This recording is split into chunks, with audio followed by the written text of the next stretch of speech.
Mais uma vez, irmãos, prezados irmãos, Igreja de Deus, iremos dar continuidade ao assunto que nós iniciamos da Igreja de Laodiceia e da justificação pela fé. Iremos dar continuidade em nome de nosso Senhor Jesus Cristo. Mas antes de nós continuarmos, nós iremos mais uma vez pedir a orientação e o poder de Deus através da oração. Senhor nosso Deus, Pai Celestial, Senhor, em nome de Jesus Cristo, Teu amado Filho, me coloco de joelho na Tua presença, Senhor. Obrigado, Senhor, por este privilégio, por essa oportunidade que me concedes mais uma vez de apresentar a Tua palavra ao Teu povo. Senhor, me dê capacidade para assim fazer a Tua vontade. Venha me ungir, Senhor, mais uma vez. Venha ungir meus olhos, meus lábios, para que a Tua palavra, Senhor, possa ter efeito no coração do Teu povo, da Tua igreja. Para que a Tua igreja se desperte, para que compreenda a verdade que o Senhor tem para cada um de nós, que é o Evangelho eterno, que é a mensagem da justificação pela fé, para que nós possamos sair desse estado miserável, desgraçado, pobre, cego e nu, e recebermos a chuva temporã e a chuva cerúlea, em nome de Jesus. Amém. Mais uma vez, nós iremos dar continuidade à palavra do Senhor, com o título de nossa mensagem, que é Laodiceia e a justificação pela fé.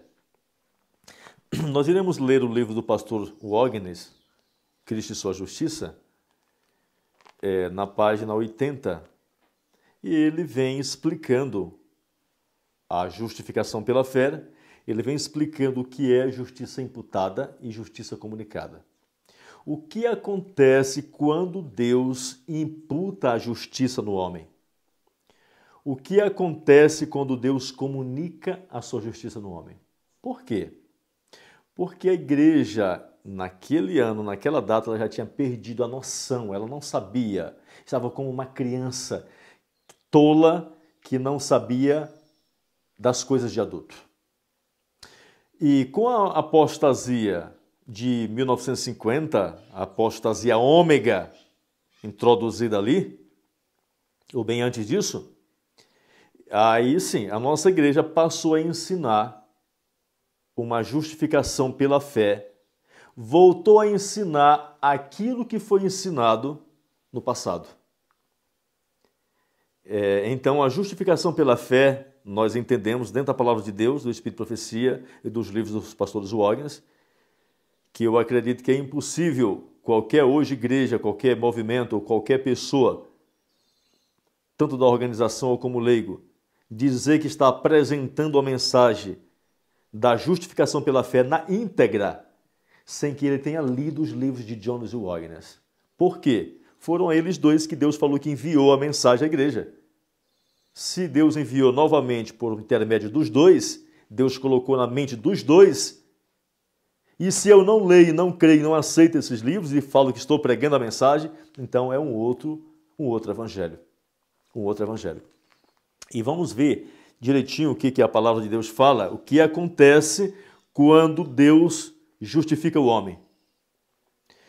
Ele diz, nota-se no mencionado texto que falou de Zacarias, capítulo 3, falando do sumo sacerdote Josué, que o afastamento das vestes sujas equivale à remoção da iniquidade da pessoa. E assim concluímos que, quando Cristo nos cobre com o manto de sua própria justiça, ele não fornece uma capa para o pecado, mas remove o pecado. E isso prova que o perdão dos pecados é algo mais que uma mera formalidade. Certo? Ou seja, que é justificação pela fé.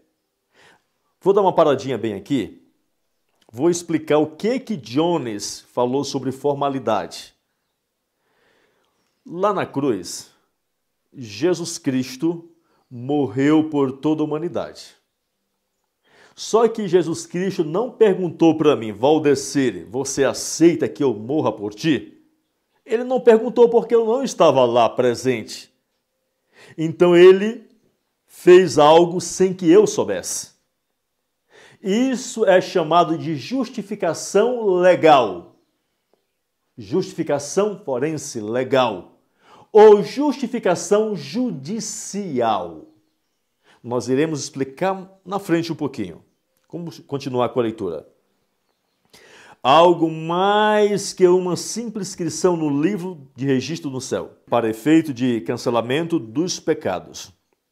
Ele diz, a remissão dos pecados é uma realidade, não é um formalismo, não é um faz de conta, não. É uma realidade. Remissão quer dizer tirar, limpar. Ou seja, aqui está dizendo que quando Deus te perdoa, Ele realmente tira de dentro de ti o pecado. Então significa que pecado não é natureza, porque Ele não arranca a tua natureza na conversão. Certo? A remissão dos pecados é uma realidade. É alguma coisa palpável que existe. Algo que afeta vitalmente o indivíduo, que te afetou, tu sentiu, isenta-o verdadeiramente da culpa, te liberta da culpa.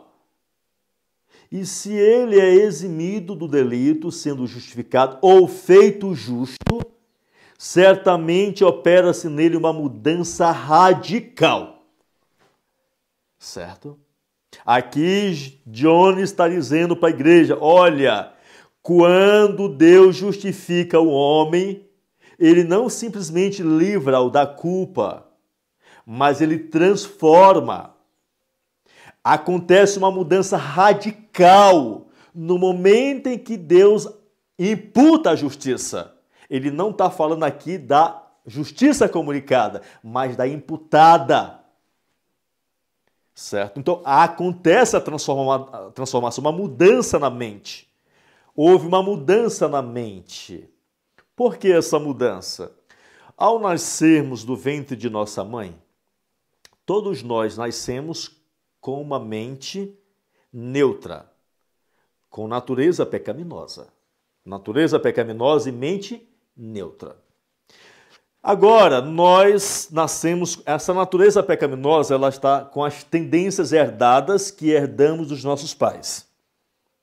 Sem saber, nós começamos agora a cometer pecados. Cometemos a cometer delitos. E aí, passamos agora a desenvolver uma mente carnal. Mente carnal. Então, nós passamos a ter mente carnal com natureza pecaminosa.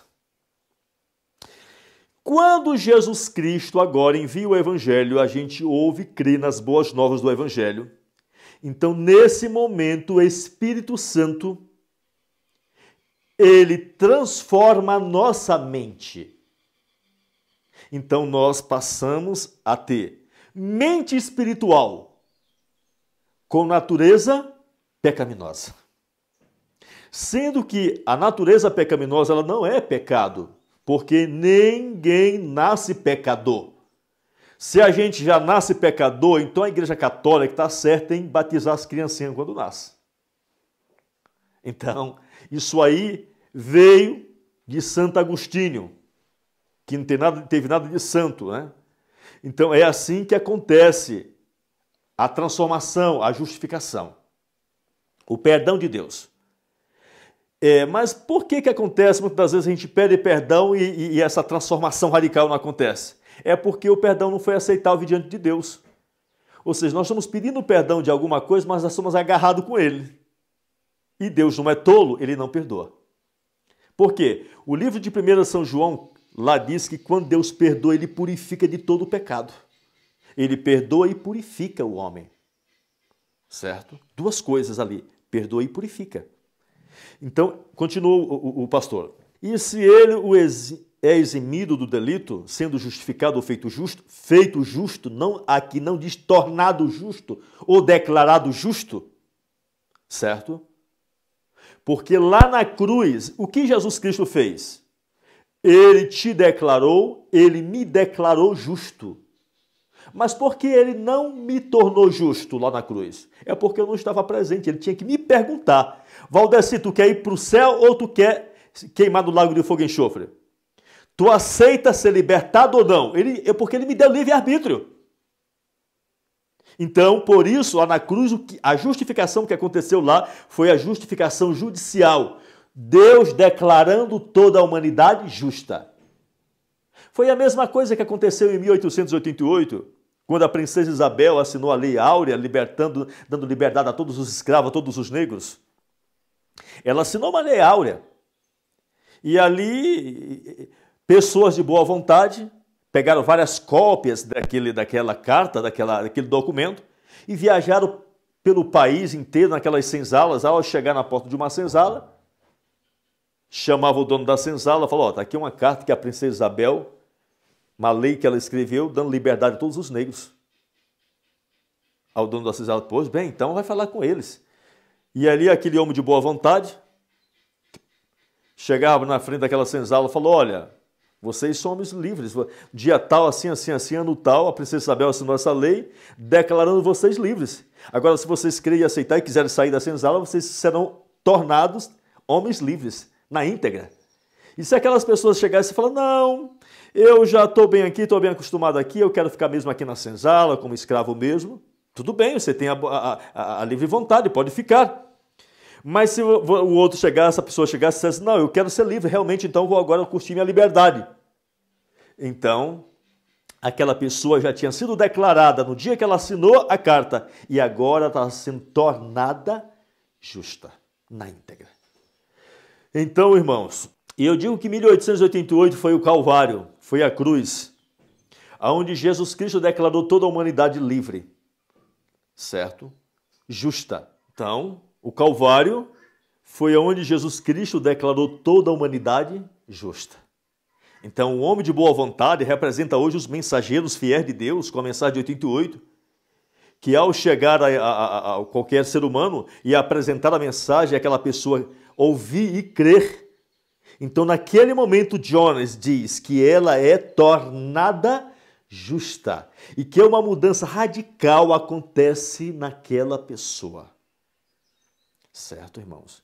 Nós iremos continuar lendo, que iremos ainda, com essa explicação mais na frente, iremos aprofundar mais ainda essa explicação. Diz mais: e se ele é eximido do delito, sendo justificado ou feito justo, certamente opera-se nele uma mudança radical. Ele torna-se, de fato, outra pessoa. Por que outra pessoa? Porque aquela morreu. E se ele nasceu de novo? Analisamos bem uma coisa. Eu sou brasileiro, nasci no Brasil, falo o idioma do Brasil, nasci no Maranhão, tenho os meus costumes do Maranhão. Então, mas se eu tivesse nascido na Inglaterra, meu idioma era o inglês e com os costumes daquele país. Então, o que eu quero dizer com isso? Que quando nós nascemos de ventre de nossa mãe, da carne, nós herdamos a natureza pecaminosa, desenvolvemos hábitos corruptos. E quando o homem agora, ele é nascido de novo, nascido do Espírito Santo, se ele é nascido do Espírito Santo, quando ele nasce do Espírito Santo, ele não tem mais os costumes, os hábitos, a cultura, os pensamentos que antes tinha. Por quê? Porque aquele morreu e esse nasceu. Nasceu do reino de quem? Nasceu do reino do céu. Ele passa a falar diferente, ele não tem mais o desejo de comer as mesmas comidas, ouvir as mesmas músicas, ir nos mesmos lugares, conversar com as mesmas pessoas, se vestir como se vestia antes. Por quê? Porque aquela pessoa que nasceu, ele nasceu do Espírito Santo e nasceu do reino do céu. Certo?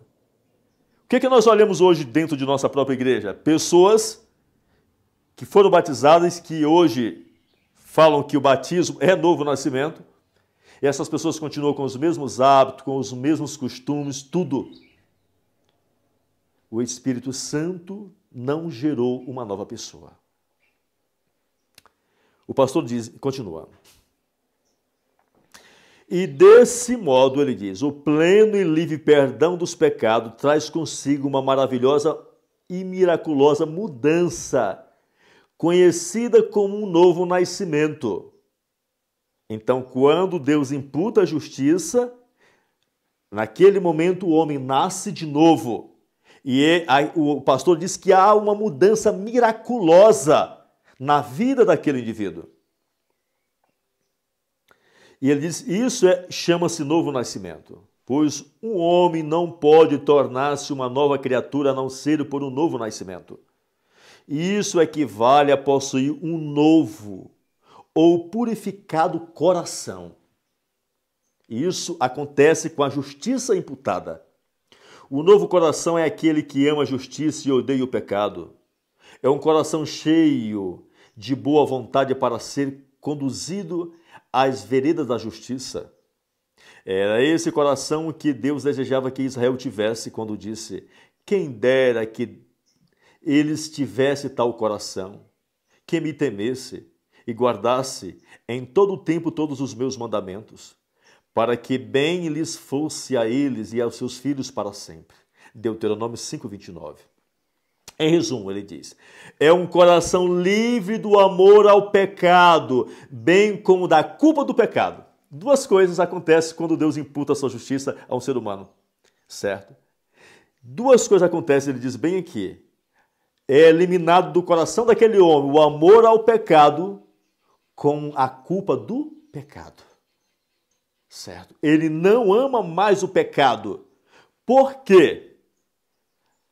A graça de Cristo, a inimizade que Deus falou lá em Gênesis capítulo 3, versos 15. Deus imputa no coração do homem. O homem agora passa a ter um nojo. Ele passa a odiar o pecado. Ele passa a odiar a linguagem que ele tinha antes. Falando gírias, xingava, espraguejava e etc. Ele agora houve uma mudança no novo nascimento. Ele diz mais, em resumo, é um coração livre do amor ao pecado, bem como da culpa do pecado.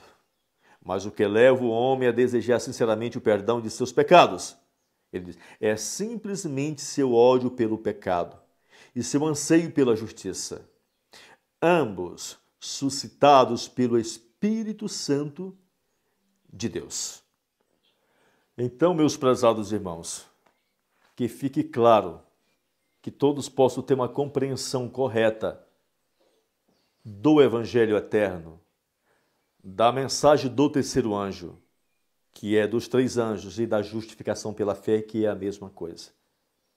Então, que a Igreja de Deus venha correr para os livros, para as mensagens que Deus enviou a Jones Wagner, porque são nesses livros que está a verdadeira compreensão do que significa justiça imputada e justiça comunicada, ou seja, justificação pela fé. O Desejado de Todas as Nações foi um livro que Ellen G. White escreveu logo após a mensagem de Jones Wagner. Foi um reforço para mostrar, complementar a mensagem dos dois pastores. Olha o que ela nos diz na página 172 sobre o novo nascimento. Ela diz, a vida cristã não é uma modificação ou melhoramento da antiga, mas uma transformação da natureza. Tem lugar a morte do eu e do pecado, e uma vida toda nova. Essa mudança só se pode efetuar mediante a eficácia, a operação do Espírito Santo. Então, Deus não faz remendos, não coloca remendo novo em pano velho. O novo nascimento, ou a justiça imputada de Deus, aqui diz que é uma completa transformação da vida do homem. O homem é transformado, o homem é mudado, é feito novo, é realmente uma nova criatura. Ela diz mais na página 173. Quando o Espírito de Deus toma posse do coração, transforma a vida. Os pensamentos pecaminosos são afastados, renunciadas as más ações. O amor, a humildade, a paz tomam lugar da ira, da inveja e da contenda. A alegria substituiu a tristeza e o semblante reflete a luz do céu. Ninguém vê a mão que suspende o fardo, nem a luz que desce das cortes celestiais. A bênção vem quando, pela fé, a alma se entrega a Deus. Então, aquele poder que o olho algum pode discernir, cria um novo ser à imagem de Deus. Isso é maravilhoso, irmãos. Então, aqui acontece, ela diz que até o semblante é mudado.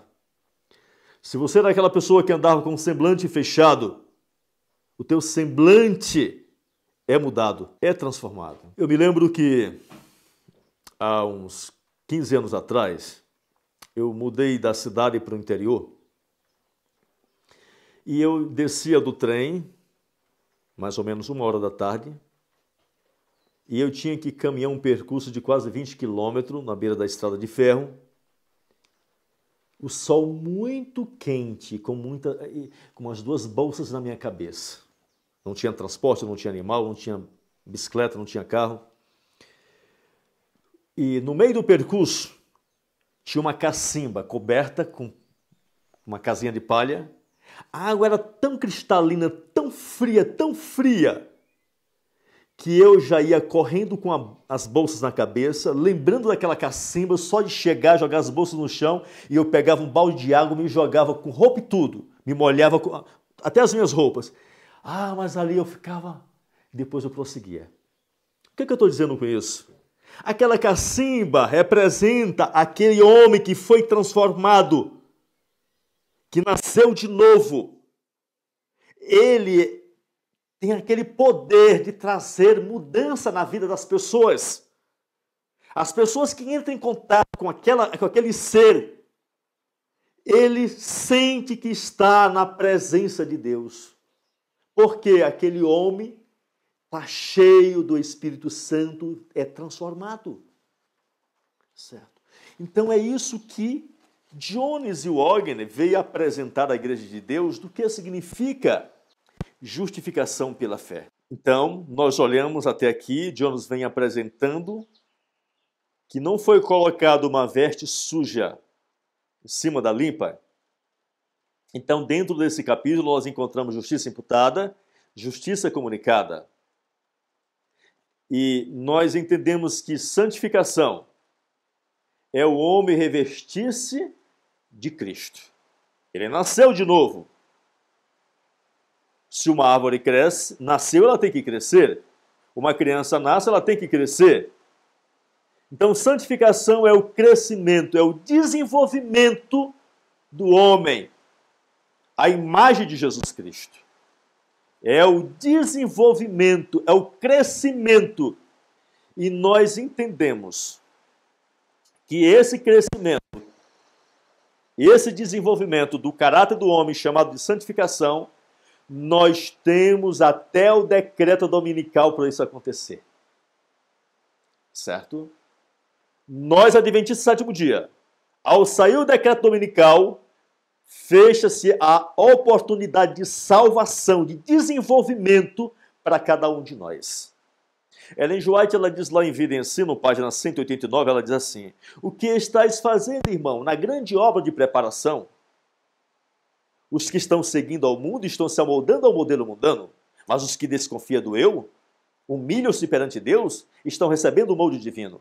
Ao sair o decreto, se ele for aplicado, o seu caráter permanecerá puro e sem mácula para toda a eternidade.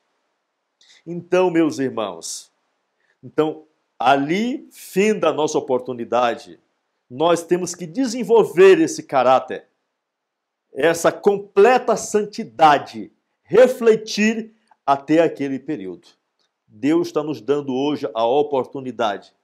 Desde 1888, que como igreja, nós estamos tendo essa oportunidade de compreender essa mensagem, a mensagem que vem me ensinar a vencer o pecado, uma mensagem que vem me mostrar como de novo alcançar o céu. A mensagem de Jones Wagner, na justificação pela fé, é isso. Vamos voltar para a questão do filho pródigo. O filho pródigo, ele não quis mais permanecer na casa do pai. Foi embora. Lá ele estava comendo com os porcos, uma roupa imunda. E o Espírito Santo tocou no coração dele e ele falou: vou voltar para a casa do meu pai. Lá tem comida, lá tem roupas limpas. E por que estou aqui? Ele volta. O pai o enxerga de longe. A Bíblia diz que o pai o abraçou, o beijou. Mais uma coisa o pai diz: providencia roupa para ele, dê um banho nele, tira essa roupa suja, veste essa roupa limpa e coloca o melhor anel. Então, Jesus Cristo diz: vinde como tu estás. Até aqui. Venha como tu está onde? Até Cristo. Quem traz o Espírito Santo, porque ele de mesmo ele não pode vir, que está morto. Então ali Deus perdoou e trocou as vestes. Ele foi banhado. Nós olhamos o caso da mulher samaritana, que Jesus chegou e disse: nem eu mesmo te condeno.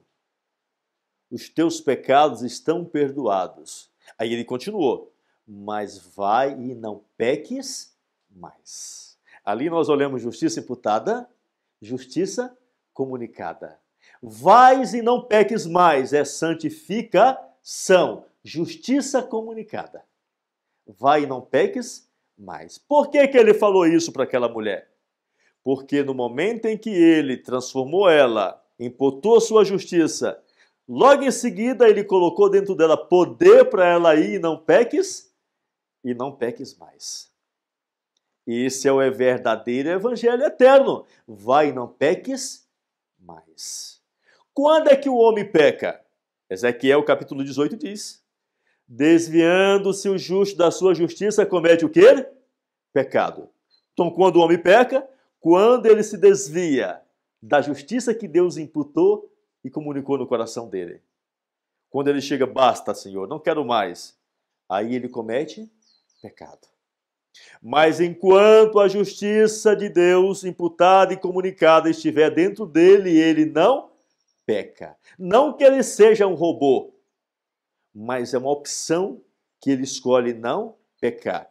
E essa justiça dá-lhe o poder de permanecer íntegro perante Deus. O livro Maior Discurso de Cristo, Maior Discurso de Cristo, página 114, lá diz: o perdão, porém, tem sentido mais amplo do que muitos supõem. Ellen White diz: falou, olha, vocês estão enganados daquilo que vocês entendem como perdão. Vocês estão achando que perdão é só o que Cristo fez na cruz? É declarando o homem justo? Ela diz: o perdão de Deus não é meramente um ato judicial pelo qual ele nos livra da condenação. É não somente perdão pelo pecado, mas livramento do pecado. Ela diz: é a reconciliação com Deus. Então, ela diz aqui que perdão de Deus não é um ato judicial. Vamos ilustrar. Um delinquente, um ladrão, ele é levado a um tribunal de justiça, e ali o juiz olha para ele e acha por bem e diz: eu vou te soltar. Eu vou te tirar da cadeia. O que foi que aconteceu naquele momento? Isso ali chama-se ato judicial. Aquele juiz, ele teve o poder de declarar aquele delinquente justo, livre, liberto. Mas ele não teve o poder de torná-lo justo, de transformar a sua vida, para ele não voltar a roubar. O ato judicial foi o que Cristo realizou na cruz.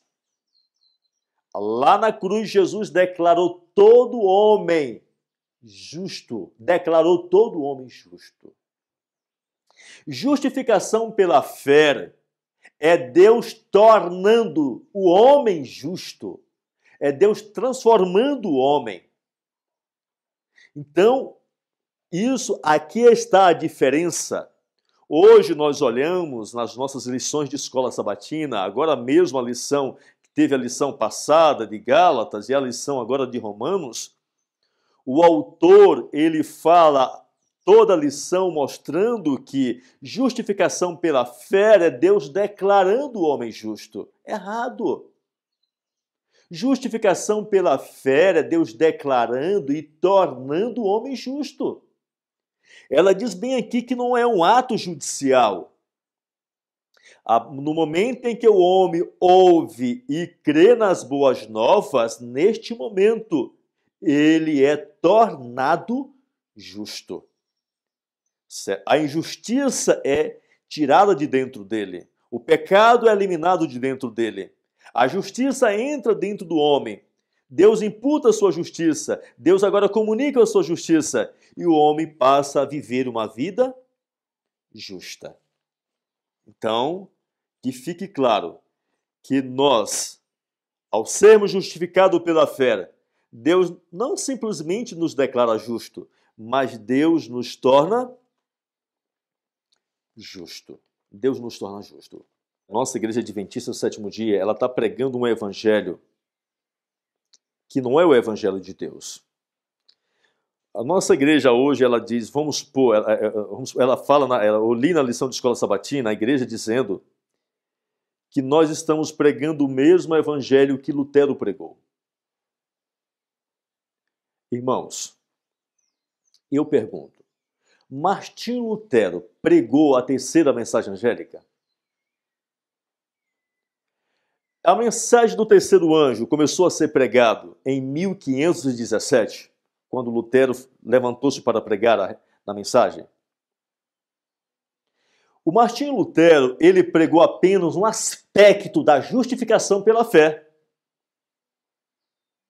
Em 1831 a 1844, Deus nos enviou os outros dois aspectos da justificação pela fé. Martinho Lutero pregou uma justificação pela fé, mostrando aquilo o que Cristo fez por nós na cruz. Hoje nós estamos pregando a terceira mensagem angélica. O que Cristo fez por nós na cruz? Justiça imputada e justiça comunicada. O mundo protestante ficou naquilo que Lutero ensinou, naquilo que Lutero pregou. O Deus declarando o homem justo. Mas a verdadeira justificação pela fé, o evangelho eterno completo na sua íntegra, é Deus declarando e Deus tornando o homem justo, fazendo o homem justo como era antes. Se você chegar a qualquer pessoa protestante apostatada das igrejas denominacionais lá fora, e tanto de nossa igreja, perguntando o que acontece quando Deus justifica o homem, ele vai dizer, é Deus declarando o homem justo. Mas por que eles não ensinam, eles não entendem, eles não explicam que é Deus tornando o homem justo?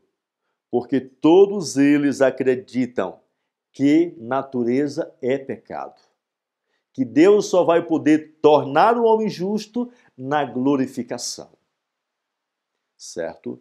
E isso é uma grande heresia, uma grande apostasia. Que Deus tenha misericórdia de nós, irmãos. Que Deus tenha compaixão de nós.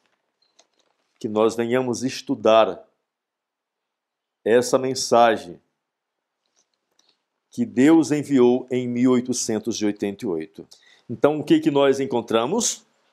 Nós encontramos que a justiça imputada, ela é a base da justiça comunicada. Olha o que Ellen White diz aqui em Mensagens aos Jovens, a página 35. A justiça interior é testificada pela exterior. Quem é justo interiormente não é insensível, nem compassivo, mas dia a dia cresce na imagem de Cristo, indo de força em força.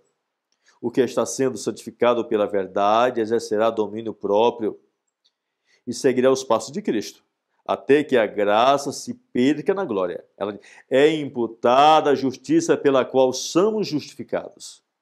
Aquela pela qual somos santificados é comunicada. A primeira é nosso título para o céu. A segunda, nossa adaptação para o céu. Então não podemos separar a justiça imputada da justiça comunicada. As duas, uma depende da outra. A justiça comunicada depende da justiça imputada. Então, para nós retermos a justiça imputada, tem que haver justiça comunicada. Então, ela tem que ser retida, ela tem que permanecer. Ela é a base, a justiça imputada. Ela é a base, certo? Ali nós recebemos o nosso título de cidadão do reino dos céus. Agora, nós precisamos nos adaptar a este céu antes de entrarmos no céu. Porque senão, se chegarmos lá no céu, iríamos pedir para descer do céu. Falou, Senhor, aqui é muito chato, quero voltar.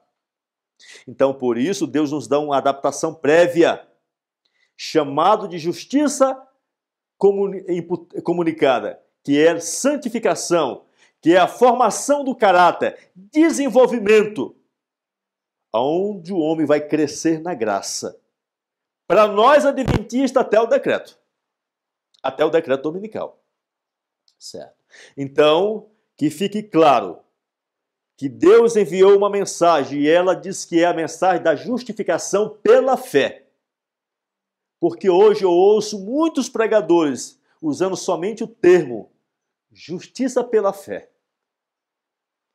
Lógico que Ellen G. White usou esse termo, justiça pela fé. Muitas das vezes quando ela estava se referindo à santificação. Mas aqui ela diz justificação pela fé, tanto ela como Wagner, se referindo que a igreja necessitava das duas, tanto da imputada como da comunicada. Sendo que hoje a nossa igreja, desde a década de 50, vem atacando a segunda fase, que é a comunicada, sendo que quando a igreja, quando a nossa liderança atacou a santificação, atacou a justiça comunicada, ela está atacando a imputada. Por que está atacando a imputada? Porque quando Deus te imputa a justiça, Ele te transforma, diz o pastor Wagner. Ele muda os teus pensamentos, Ele muda a tua mente, você é uma nova criatura. Então, a santificação é simplesmente um desenvolvimento daquilo que aconteceu bem aqui, que foi o novo nascimento. Então, em sua grande misericórdia, o Senhor enviou preciosa mensagem à sua igreja. Então, irmãos, que venhamos, eu estava muito perplexo e eu ouvi dentro de nossa igreja, nos movimentos leigos, uma falta de compreensão dessa mensagem, do que acontece, certo? E que ela não pode ser separada. Ela é um conjunto. E que mais, irmãos?